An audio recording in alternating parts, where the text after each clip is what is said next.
Ahoy! Welcome to the Sea Captain Leadership Podcast with Phil Bender, where we help listeners navigate the uncharted waters of personal and professional growth. The Sea Captain Leadership Podcast is about sharing energizing stories of leadership development and the culture surrounding top-performing individuals and their businesses. We want to help you to take risks and build your vision by showing you how to break free of the boundaries that are holding you back. So today we welcome Jevon Wooden of Bright Minds Consulting to the Sea Captain Leadership Podcast. Jevon is a Bronze Star awarded Army veteran turned leadership advisor, keynote speaker, and coach. He partners with organizations and entrepreneurs to increase retention, strengthen leadership, and build cultures that drive growth. He inspires others to accelerate their growth by leading with empathy. Jevon served in Afghanistan, where he worked in the technology field. He didn't want to continue with a career in the technology sector, so he looked elsewhere and coaching caught his eye. He became ICF-certified, which I am as well, and then took advantage of professional coaches himself to overcome his own depression and help manage his PTSD. And now Jevon is inspired to live a life leading others to the best version of themselves. Great story, Jevon. I am very, very looking forward to our discussion today. And I appreciate right out of the gate your vulnerability starting out. Our listeners will appreciate that as a part of your awareness and leadership. Welcome. Hey, thanks so much for having me, Phil. And yeah, I'm a big proponent of vulnerability. I really feel vulnerability is strength, and found that out the hard way. I like to say, as you read a little bit of that, Phil. So I'm really excited to have this conversation with you. Well, and it probably goes without saying at this point, but thank you for the service. It matters, and our listeners, I know, appreciate the commitment, the risk taking, and so thank you for that. My pleasure. It's, So it's let truly an honor. I appreciate the thanks, and we appreciate the support. I think I speak for all service members when I say that, because that support is what keeps us when we're in those adverse situations. Yeah, it matters, and so let's talk about your journey because there is a lot there. You've said you have lived a lot of lives. Can you share the Cliff Notes version of how you went from serving in Afghanistan to coaching other leaders and entrepreneurs? Yeah, absolutely. Yeah, I have lived a lot of lives. So from growing up in Rochester, New York, in poverty to the military, as you said, I'll start there. So I joined the military at the age of 22, Phil, and I joined it because I was just like the struggle of trying to get out of poverty and looking to make your way the right way is a tough one. I had got into some trouble at the age of 17. By the grace of God, didn't have to do any time. The judge just told me, like, hey, stay out of trouble. I don't want to see you back here. And if you do that, you're good in my book. And that really was a chance for me to like identify some of the strengths I had. I didn't have money, so it wasn't a monetary thing. It wasn't a material thing. It was more so I realized the power of my heart and the fact in my work ethic, really, in my mind. So I leveraged that, tried to go to school, couldn't afford college, so I ended up joining the military at the age of 22 after working two full-time jobs, just trying to Hmm. make it. And when I joined the military, that was the first foray in the Army specifically. That was my first foray into like the leadership aspect and understanding that leadership doesn't necessarily come from your title. And as John Maxwell says it comes from the influence. Everybody in there, especially from basic training onward, you're all you have. You got to look to your Yeah, left and your right. right, and you got to perform at your best, or else that could literally be life or death for your people. So that military piece is how I ended up where I am now. As you mentioned, in Afghanistan, that was 12 years into my career. And I was just like, hey, my body was breaking down. My mind was breaking down. There was a suicide bombing on base shortly before I decided to do something different. And that was really the catalyst for me to look into what I could do outside of speaking to kind of pour into others. I had seen so much good, bad, and ugly. And I was just like, what can I do with all this information? And coaching was the key. Coaching, I was like, oh man, I want to focus on mindset initially, but then years later, I realized that emotional intelligence was really the piece, because mindset only focuses on the intrapersonal, and I knew there was a component to the interpersonal that wasn't Yeah. being covered there. So that's how I ended up coaching and focusing on emotional intelligence to improve performance. Oh, boy, there's so much there. In particular, that moment in time. I'm curious about that moment in time at 22 where you said, "This is the path I'm going to take in the military," because you were employed. What was the trigger, maybe there, just to add on to that last question? Yeah, absolutely. And great question. For me, the trigger was I knew that couldn't be life. I knew there had to be more to it. Like working two full-time jobs, didn't finish my college degree. I wasn't really making a lot of money, even with those two full-time jobs. I was just tired all the time. And I'm like, man, Yeah. this cannot be it. There has to be more to life. There's no impact. I don't want to be unmemorable. Like, who wants to be unmemorable? And if I stayed in that situation, I would have been unmemorable. There would have been no impact. I would have been a blip on the radar. So I was like, what can I do? What move can I make? And the military was the move. Funny enough, the way I came to that decision, there was a recruiter gaslighting at the hospital I was working at the time, and he was like, "You should just come down to the station." And I literally was thinking about that, like, what can I do? And he just happened to be like that angel in Scrubs, I like to call him. And he told me you should come down. That was Saturday, and Monday I was down at that station taking the ASVAB, which is your aptitude test to see what jobs you qualify for. And I ended up qualifying for whatever job I could get. And the two options at that time that were like top of the top were military intelligence and IT. That's how I went the IT route. So interesting. And so you spent a lot of time in cybersecurity, right? Is that Yes. yeah? And then shifted from that to leadership. So what was that pathway like, going into that? Was it the cybersecurity? Did you do it out after service, or was that Mhm. always in service? Yeah, I did it after service. In service, I was more of the traditional IT. After service, I went reserve towards the end of my career, so cybersecurity was what I was doing for about maybe like a decade. And what I realized, the connection between the two, between the coaching and the people side of the house that are now focused on, in the IT, the tech, the consulting space. And I have a master's in cyber, which everyone's like, what? But what I realized, my Right. and my thesis and my master's was actually on the mindset of a hacker. And I look back at Interesting. that, I'm like, man, it's all, when you think about this, the analysis and the pattern recognition is what both of these things that we're talking about is. So you got the data coming from the technical side, which is that why the hacker does what they do, what we need to do with the ones and zeros to make something work on the tech side, and then you have the data from the human intelligence side, the emotional intelligence, right? Why does the person react that way? Why do they feel like they can't? What's the limiting beliefs? What's the root cause? What was some of the experience that may have led them to do it and look at it this way? So it's really the same thing, that same analysis.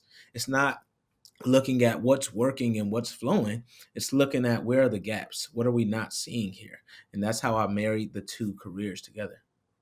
I love it. That's awesome. That was probably worth the podcast, just that whole piece, which is how do you how do you come to the awareness, as you're pursuing something, you're pursuing a vision, you have these technical skills, but then all of a sudden you say, okay, there's more here, because as I'm getting to know you more and more, I see the emotional intelligence just, flying out. Um, and so let's talk about your coaching. Okay, I'm assuming using a coach strengthen your preparation for what you do today. I'm at my best when I have a coach. I mean, a great example for me is I had 3 years when I was running my firm, my financial firm. I didn't have a coach. Those were the worst 3 years of my career. I felt like Michael Scott from The Office, if you remember that show. And I mean, everything I do, Absolutely. it was just awful. And yet, it was a lot had to do with the fact I wasn't walking with someone else, somebody to bounce ideas off of, somebody to give perspective, somebody who could share wisdom. So, So tell me a little bit about your coaching journey with mentors and coaches. Yeah, absolutely. As you know, Phil, when you go through a program, you have to do like peer coaching and mentor coaching and all these different things. So you get a taste of what the power of coaching is as you get that certification. But that little taste was just enough for me to say when I came back from Afghanistan and I was going through what I was going through with the mental challenges.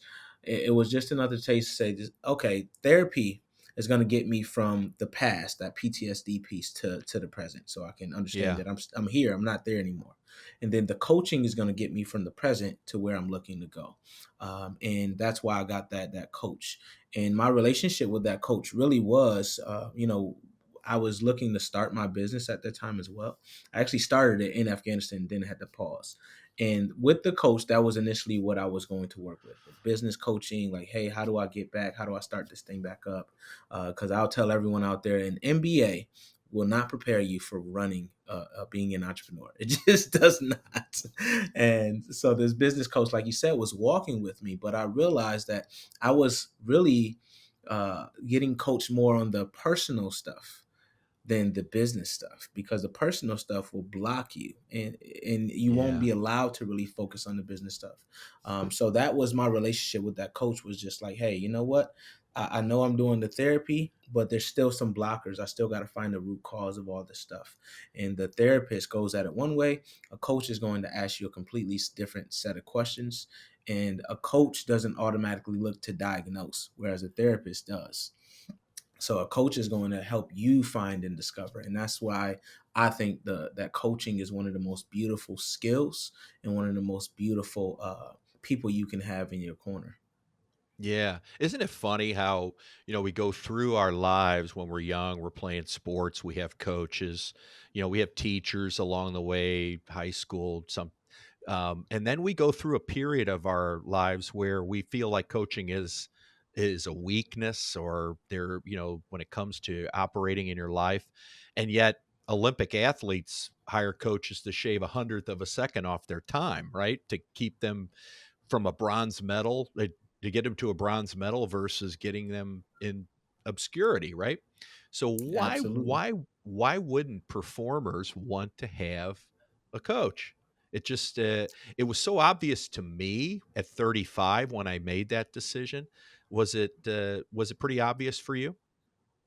Well, I would say this, Phil. Like, if you've never experienced coaching, then there's a couple of ways or reasons why people are kind of hesitant to get a coach. One, the term coach is, anybody can be a coach, right? It's not a regulated industry, so we see coaches that are should probably get some training before they call themselves a That's coach, fair. Yeah. right? And then Yeah, they fair. burn people, right? And when you get Yeah. burned, you're like, oh no, I fell in for this one before. Fool me once, well, fool me twice. You know how that goes.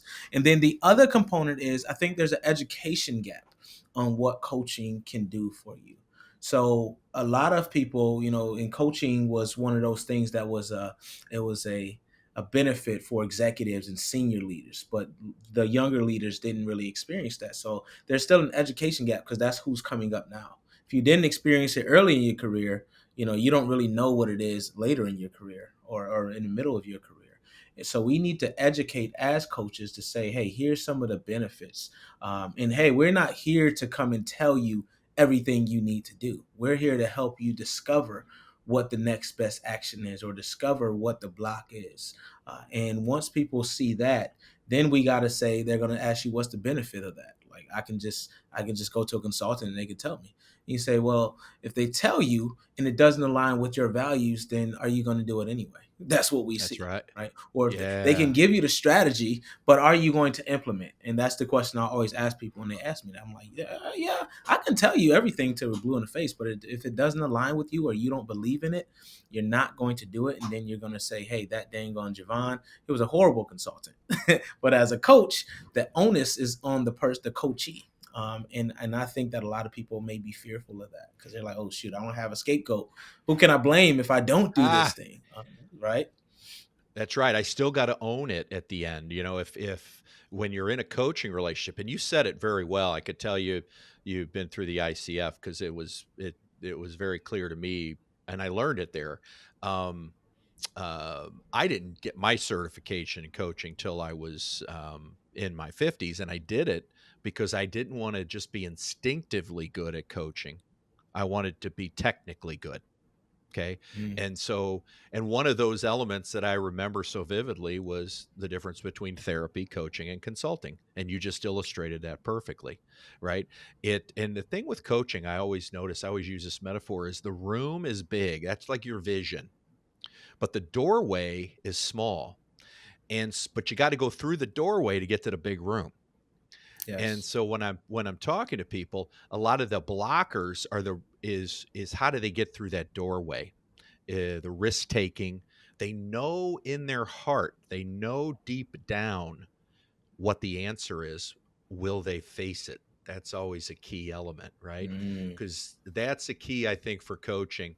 And your point about consulting is, tell me the answer. Well, the answer doesn't matter if I don't own it. And 100%. so good stuff. Good stuff. So you told us that vulnerability is strength. Okay. And I actually like to say vulnerability is a superpower. Okay. So let's Yes. talk about how you've used that vulnerability to help others grow. Yeah, absolutely. And by the way, I love that analogy you gave, Phil, of the doorway in the big room. That was awesome. I'm gonna have to use that one. Yeah, good. That was a Free great of picture. charge. Free of charge, Yeah, Jevon. this time, right? Yeah. This But time. yeah, I would agree that vulnerability is a superpower, right? And I leverage vulnerability every day. And the first way I learned vulnerability was when I hit rock bottom. When I came back from that deployment in Afghanistan, 6 months later, and I don't know if anyone really realizes this, but I'm gonna tell them, and just so they kind of get context. PTSD doesn't hit you right away. You Mm, will be fine for it could be years until that thing happens. For me, it was about 6, 8 months after I returned from Afghanistan after that bombing, and it just hit me. And I was like, I was back to work. I was, living life. I had traveled before I got back home, and next thing you know, I'm just in this deep, dark depression, and I had nowhere to go, and I didn't know I could get help. That's how real this is. Like I had no idea. No one ever told me that as a man that I could go get help. And when I hit this rock bottom, I was having suicidal ideation. So I called my older sister Chandra, and I was like, "Man, I don't feel good, and I'm not enjoying life. I don't really think I want to do it anymore." And she just said two words that I never heard: "Get help." She let me mm, ramble on and just say things, and I don't even know what I was saying, but she just said, "Hey, man, you should get help." She calls me man. I was like, "Get help? What do you mean?" And that's when I did the therapy. That's when I got the help with the therapy and the coach, because I that made it okay for me to do it. My sister, who's been there for forever, was like, "I'm not going to judge you for it. Like, get help. I'd rather have you here, have you whole, than to have a memory of you, right, so to speak." So that's why I started leaning into vulnerability. And when I started that journey, Phil, not only did I go through the therapy and all in the coaching, but I started posting about it. And I remember one of the posts I posted, I was laying in bed and I was like, man, sometimes a win is just to get out of bed. Sometimes a win is just to take a shower or brush your teeth. When you yeah. feel like you're heavy and you don't have any strength, you don't have any energy, and you just feel like you're just beating the hell up, like what can that win be? And when I posted that, so many people was just in my inbox was like, man, I'm so glad you posted this. I'm going through this. I'm going through this. And that was like, man, that was the community I think we all needed. So from that point on, I've shared everything about my story. A lot of people go on social media just to share the good. I also like to share the shortcomings and the negatives, because that we're whole people. We're whole people, and a lot of people only want folks to see the snapshot. I want people to see all of me, because when you do work with me from a coaching standpoint, or you do hire me to speak, or you do go to Bright Mind Consulting Group to speak to Jevon Wooden, I want you to know all that entails. That I am not just somebody who popped up one day and did this. I have gone through these things. And if I have gone through them, I have intuition and insight to help others go through them. So it is my job as the person that talks about emotional intelligence to be emotionally intelligent enough to let people know it is okay to not be okay. It is okay to get help. And it is okay for people to see the pieces of you that really make all of you.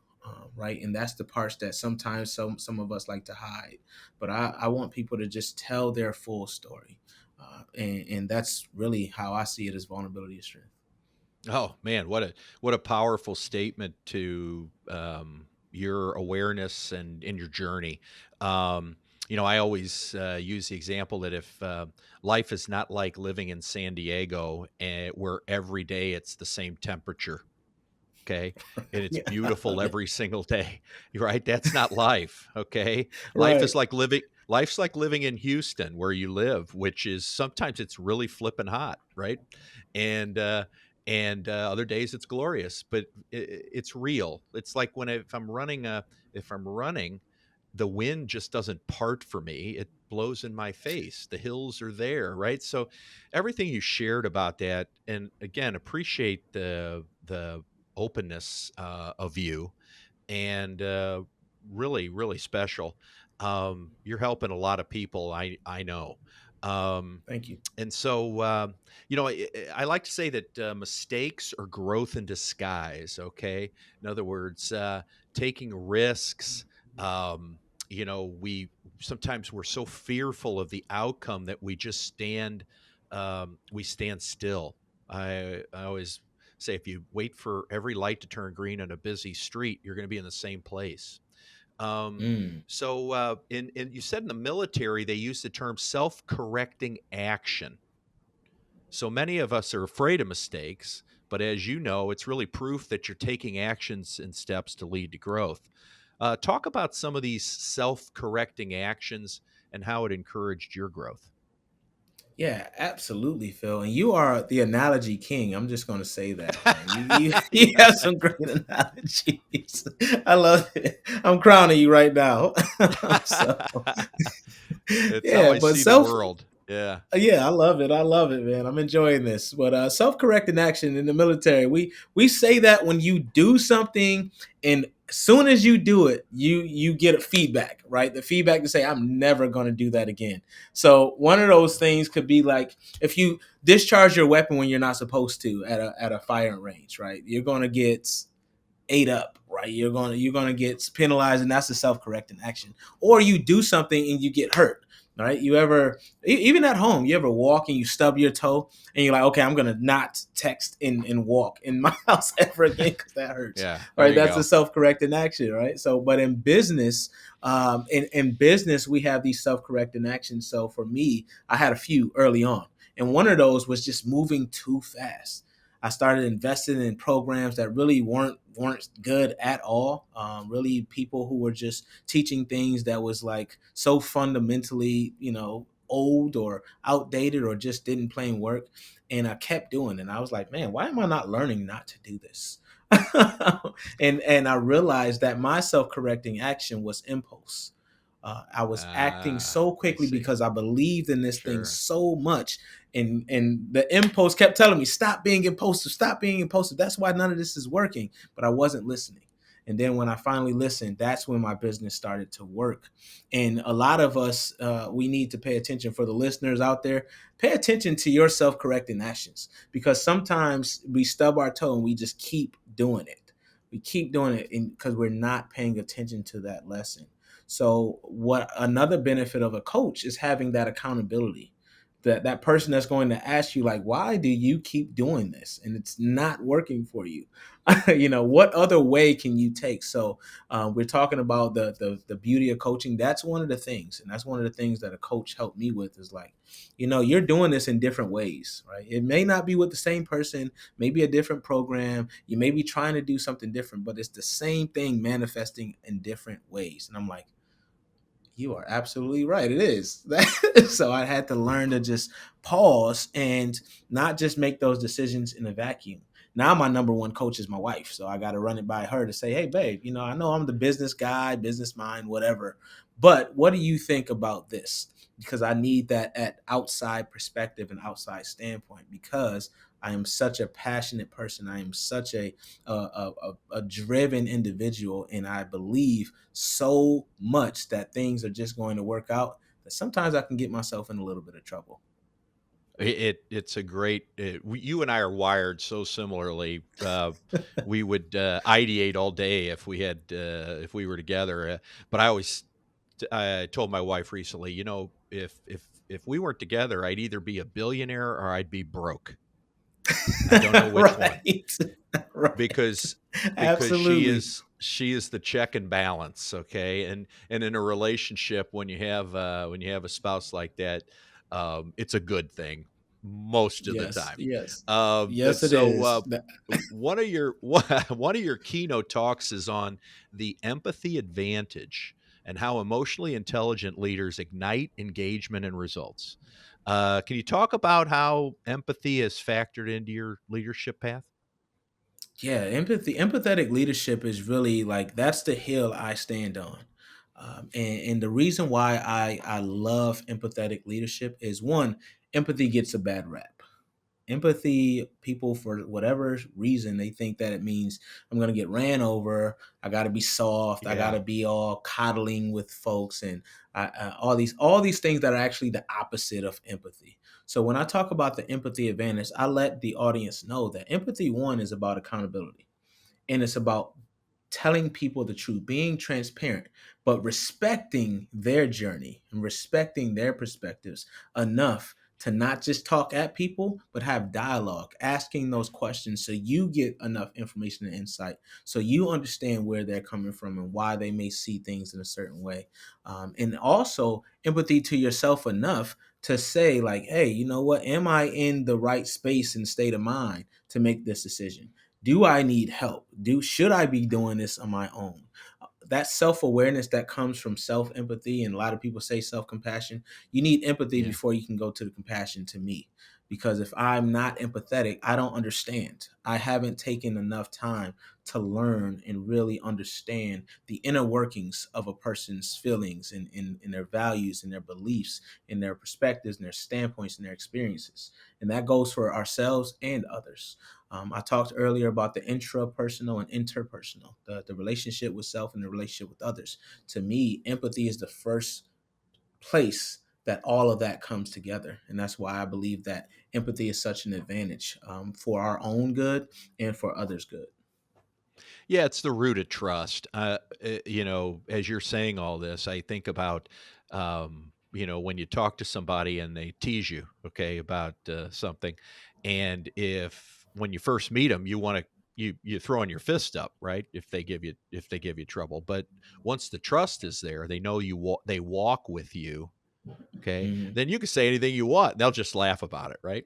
It's that piece when you have the ability that empathy is that step toward trust. And you're right. It does get a bad rap because people think you're a pushover. That's where I think Mhm. sympathy is more of the issue. And but I love what you're saying. Now, as we wrap today, my gosh, this went by so fast. Yeah, It went by what a fast, Phil. what a terrific force for good that you are. And if I'm a listener, I'm sitting out there the whole time and I'm hearing Jevon Wooden. Okay. And the entire time I'm listening to you, I'm like, Jevon Wooden. There's got to be a John Wooden element in there somewhere. Um, I'm not putting you on the spot, but it is eerily familiar, and yet so much wisdom has come from this conversation today. Have you any connection there at all? I wish, John Wooden was one of those leaders that he just makes that lasting impact, man. His pyramid of success is something that I want to embody, on a daily basis. So I'm so glad and honored that you even mentioned his name next to mine, Phil. To be honest. Well, and that's who you are, and I'm so glad I've got to know you. I hope our paths cross in the future. And so thanks for being on today. We're putting your contact information and your website in the show notes so people can reach out and find you. Is there anything Awesome. else you want to mention before we sign off today? Man, I just appreciate you having me, Phil. Wonderful conversation today. And for the listeners, man, listen back and let Phil and I know, like, what was your takeaway from this? Because I know a lot of people who they just ride and listen to a podcast, but they're not really hearing what's being said. So I want to know the listeners' takeaway. Just message one of us, please. I love it. Great to be with you, Jevon Wooden. What a pleasure. Um, you know, so many good things from today. Thanks for tuning in and listening. Thanks for joining us for this edition of the Sea Captain Leadership Podcast. If you found the conversation valuable, please like, share, and post a review on your favorite podcast app. To learn more about Sea Captain and its high-performance coaching programs, visit us at seacaptaincoaching.com. The link is in the show notes. You can also follow us at Sea Captain Coaching on Facebook, Instagram, and LinkedIn. Thanks again for listening. Wishing you fair winds and a following sea on your journey.